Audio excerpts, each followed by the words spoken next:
Bonjour à tous, bien-aimés. Je vous invite à la lecture dans Jean chapitre 15. Jean chapitre 15, et je vais lire à partir du verset 11.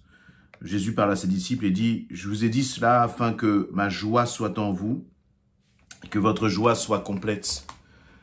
Voici mes commandements, aimez-vous les uns les autres, comme je vous ai aimé. Il n'y a pas de plus grand amour que de donner sa vie pour ses amis.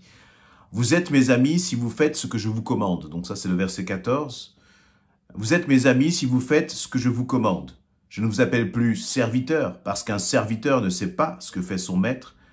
Je vous appelle ami, parce que je vous ai fait connaître tout ce que j'ai appris de mon Père. Ce n'est pas vous qui m'avez choisi, c'est moi qui vous ai choisi. Je vous ai donné une mission afin que vous alliez, que vous portiez du fruit, et que votre fruit demeure. Alors le Père vous donnera tout ce que vous lui demanderez en mon nom. Ce que je vous commande donc, c'est de vous aimer les uns les autres. Amen. » Voilà, dans ces quelques versets, il y a cette notion, ce thème de l'amour qui revient à plusieurs reprises. Dans le verset 12, il nous est dit « Aimez-vous les uns les autres, comme je vous ai aimé ». Verset 13, « Il n'y a pas de plus grand amour que de donner sa vie ». Verset 14, Jésus nous parle d'être des amis, il nous considère comme des amis et non plus comme des serviteurs. Il reprend cette notion dans le verset 15, « Je vous appelle amis parce que je vous ai fait connaître tout ce que j'ai appris de mon Père ».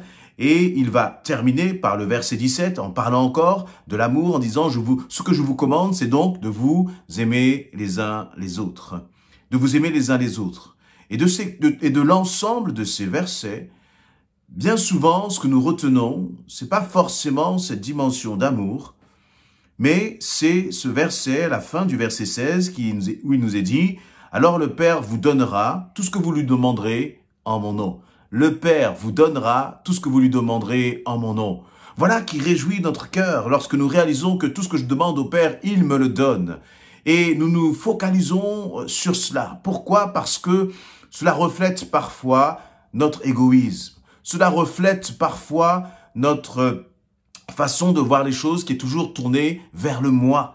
Alors que la réalité de ce texte, ce n'est pas un texte qui nous dit que Dieu va faire tout ce que nous lui demandons, que Dieu va agir comme un serviteur pour nos propres besoins, un serviteur de nos propres passions et de nos désirs. Non, au contraire, ce que Jésus est en train de dire. Jésus nous dit, aimez-vous les uns les autres. Aime ton frère, aime ta sœur. Et moi aussi, je vous ai aimé. Et je vous ai aimé à tel point que je vous ai fait connaître justement ce qui m'est précieux, me dit Jésus. Et ça, c'est la marque d'amour de Jésus. Quand il commence à nous partager, quand Jésus commence à te partager ce qu'il a sur son cœur, c'est une marque vraiment d'amour, c'est une marque de confiance, c'est une marque que Jésus ne te considère plus comme un serviteur, mais c'est bien plus profond que cela, c'est la marque que Jésus te considère comme un ami. Être ami du Fils de Dieu, être ami du Créateur. Est-ce que nous réalisons ce que cela veut dire? Et pourtant, eh bien, lorsque Jésus se confie ou partage son cœur avec nous, quelle est notre réaction? Eh bien, nous pouvons nous focaliser sur la fin de ce verset 16 qui va dire « Le Père vous donnera tout ce que vous lui demanderez en mon nom. » Et nous ne retenons que cela. Et cela, c'est la marque de notre égoïsme, mais c'est pas la marque de notre amour. Que vraiment nous soyons, que je sois un homme qui dise « Seigneur, je veux t'aimer, je veux apprendre à t'aimer. » En apprenant à aimer le Seigneur, je vais apprendre à aimer aussi ceux qui sont autour de moi, non pas pour ce qu'ils sont, non pas pour ce qu'ils m'apportent, mais simplement parce que je vois en eux aussi des créatures de Dieu, des créatures du Seigneur. Je vois dans l'autre quelqu'un, un âme, un homme, une femme pour lequel Jésus-Christ a donné sa vie. Et justement, eh bien, c'est ce qui fera que notre regard sera transformé sur les autres.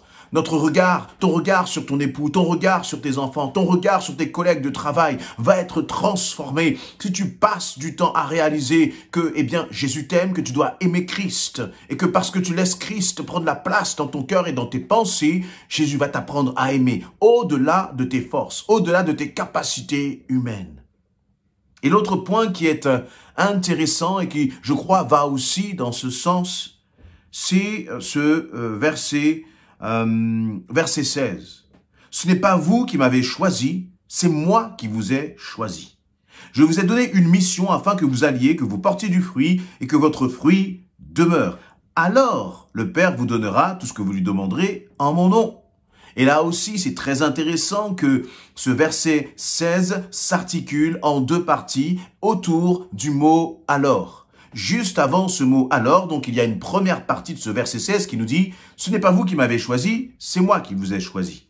Je dirais même qu'il y a, trois parties dans ce verset. Première partie, où Christ nous rappelle que nous avons été choisis de Dieu. Tu as été choisi. Si tu entends cette parole, si tu entends ce message et que tu as donné ta vie à Christ et que tu as fait une démarche avec Christ, ce n'est pas parce que tu le mérites. Ce n'est pas parce que tu as fait de bonnes choses. Ce n'est pas parce que tu es une belle personne avec plein de belles valeurs. Mais c'est simplement parce que Christ t'a choisi. Pourquoi t'a-t-il choisi? Parce qu'il t'aime. Aussi simple que cela. Et que toi, tu as répondu à cet amour. Ou tu peux répondre à cet amour si tu ne l'as pas fait. En disant, moi aussi, Seigneur Jésus, je veux t'aimer, je veux apprendre à te connaître, je veux devenir ton ami. Ça, c'est la première partie de ce verset-là. Eh bien, et lorsque nous entendons cela, eh bien, nous nous réjouissons et nous avons la raison de nous réjouir. Nous avons raison de nous dire, eh bien, Seigneur, je te remercie parce que tu m'as choisi. Mais voyez, là aussi, ce n'est pas que Dieu nous a choisis juste pour nous. Ce n'est pas que Dieu nous a choisis pour que nous puissions nous sentir bien. Là aussi, ce n'est pas, nous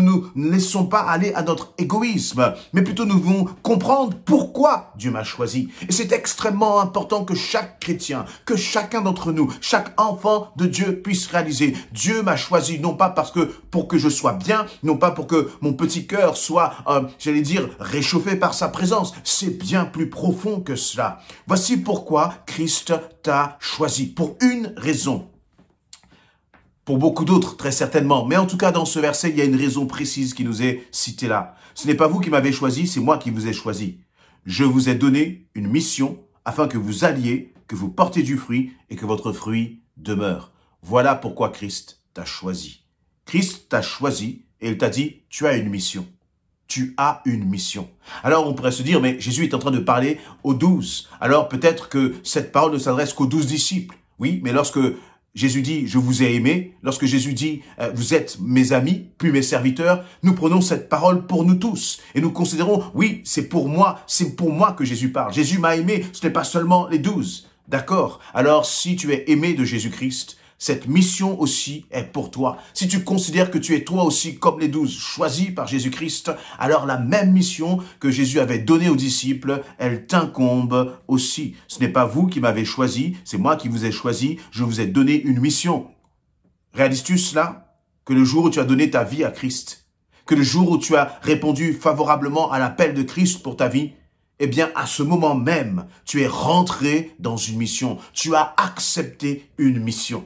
Un peu comme un soldat d'ailleurs, tu t'es enrôlé dans l'armée céleste, tu t'es enrôlé dans l'armée de Jésus-Christ. L'armée de Jésus-Christ n'est pas une armée de guerre matérielle, mais c'est une armée de guerre spirituelle. L'armée de Jésus-Christ, c'est une armée d'amour qui est là et qui se lève pour annoncer la bonne nouvelle de l'évangile, que Jésus-Christ est mort, que Jésus-Christ est ressuscité et que si tu acceptes Christ, tu es sauvé. Si tu marches avec Christ, tu es sauvé. Et Jésus cherche en fait des missionnaires. La réalité, c'est que même ce terme missionnaire, il reflète vraiment un ministère particulier d'hommes et de femmes qui très souvent vont partir justement pour annoncer l'évangile. La réalité, c'est que nous sommes tous en mission. Nous sommes tous en mission. Et quelle est cette mission? C'est d'aller et de porter du fruit. Porter du fruit. C'est-à-dire que tu ne dois plus être de ceux qui reçoivent seulement. Tu ne dois plus être de ceux qui sont là à demander, à toujours vouloir recevoir. Mais tu dois recevoir pour être capable de donner. Tu dois te nourrir spirituellement pour être capable d'apporter. Tu dois passer du temps dans la parole de Dieu. Tu dois passer du temps dans la communion avec les frères et les sœurs. Tu dois passer du temps à étudier ta Bible. Non pas pour toi-même, mais bien plus que pour cela. Pour que tu puisses porter du fruit. Mais un arbre qui porte du fruit, c'est déjà un signe de maturité.